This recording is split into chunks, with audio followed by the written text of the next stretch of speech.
Good day mga ka-PBA Madness!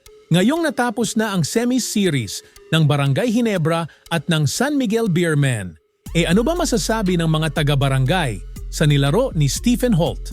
Sa totoo lang mga ka-Madness, sa experience na meron si Stephen Holt, hindi natin nakita na masangat siya sa ibang mga local players natin sa PBA. Kulang kay Stephen Holt yung pagiging take-charge guy na kadalasang hinahanap ng mga coaches sa mga naging top pick sa PBA.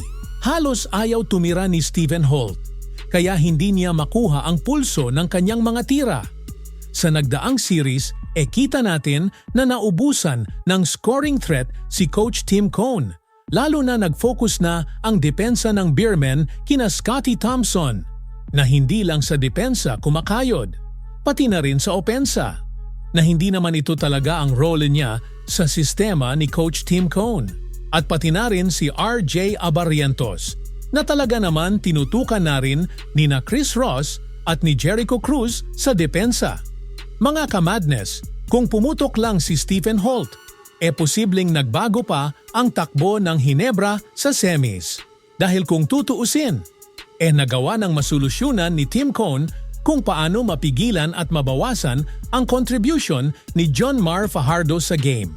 Kahit kulang at mga injured pa ang ilang big man ng Barangay Ginebra. Nakulangan lang talaga ng production si Stephen Holt ngayong semis.